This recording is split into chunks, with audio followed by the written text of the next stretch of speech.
સુરતની નવી સિવિલ હોસ્પિટલના જૂની બિલ્ડિંગમાં પાણી ભરાયા હતા. હવામાન વિભાગની આગાહીને પગલે ગઈકાલે ધોધમાર વરસાદના કારણે સુરતની નવી સિવિલ હોસ્પિટલના જૂની બિલ્ડિંગમાં પાણી ભરાયા હતા. શહેરમાં મેઘરાજાના આગમન સાથે નવી સિવિલમાં પાણી થઈ ગયા હતા. નવી સિવિલ હોસ્પિટલની જૂની બિલ્ડિંગમાં પાણી ભરાયા છે.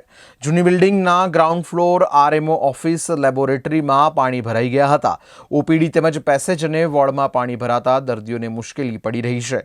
2 કલાકના વરસાદમાં નવી સિવિલમાં પાણી ભરાતા સવાલો ઊભા થયા છે. પાણીના નિકાલ માટે સફાઈ કર્મીઓ પાણી ઉલેચી રહ્યા છે. ધોધમાર વરસાદથી નવી સિવિલ હોસ્પિટલના જૂની બિલ્ડિંગની હાલત કફોડી કરી નાખી હતી. જૂની બિલ્ડિંગમાં ઠેર ઠેર વરસાદી પાણી ભરાઈ ગયા હતા.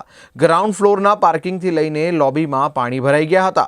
ફિઝિયોથેરાપીની ઓપીડીમાં પાણી ઘૂસી જતા ડોક્ટર અને નર્સને દર્દીઓની સારવારમાં મુશ્કેલીનો સામનો કરવો પડ્યો હતો.